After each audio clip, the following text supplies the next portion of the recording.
నేనేం అడగట్లేదు, ఎవడన్నా పోటీ చేయమనండి. నేను ఎందుకు అడుగుతాను? నేను ఎవరిని అడగల.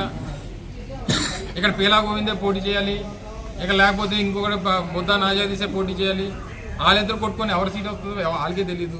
ఎందుకు వాళ్ళిద్దరులో ఎవరికి ఇస్తారో లేదో తెలియదు. అయినా నాకు అనవసరం సబ్జెక్ట్ అది. వాళ్ళ పార్టీలో ఏం చేసుకుంటారో, ఆ పార్టీ ఇచ్చుకుంటారో లేదో, ఆ పార్టీలో ఆ జనసేనకి ఇచ్చుకుంటారో, ఆ పార్టీలో తెలుగుదేశంకి ఇచ్చుకుంటారో అనేటువంటిది మనకు సంబంధం. ఏం ప్రకటించారు? పార్టీ నిర్ణయం తీసుకుంది.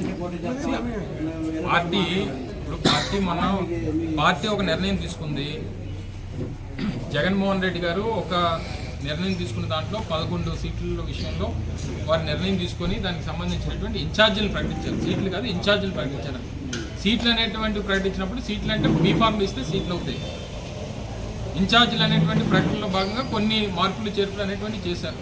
నేను చాలా సందర్భాలు చెప్పాను. ముఖ్యమంత్రి గారు మా పార్టీ ఈరోజు రాష్ట్ర ముఖ్యమంత్రి, మా పార్టీకి జాతీయ అధ్యక్షుడు.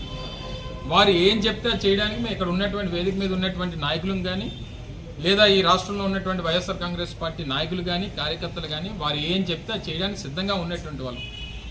మాకు సీట్ ఇవ్వకపోతే ఇంకో పార్టీ చూసేటువంటి ఆలోచన కానీ, సీట్ ఇవ్వకపోతే ఇంట్లో కూర్చున్నటువంటి రకం కానీ మేము ఎవరం కాదు. మాకు సీట్ ఇచ్చినా, మాకు సీట్ ఇవ్వకపోయినా, మమ్మల్ని పోటీ చేయమన్నా, మాకు పోటీ చేయొద్దన్నా జగన్మోహన్ రెడ్డి గారి జెండా పట్టుకొని తిరిగేటువంటి రకం ఇక్కడ ఉన్నటువంటి వైఎస్ఆర్ కాంగ్రెస్ పార్టీ నాయకత్వం.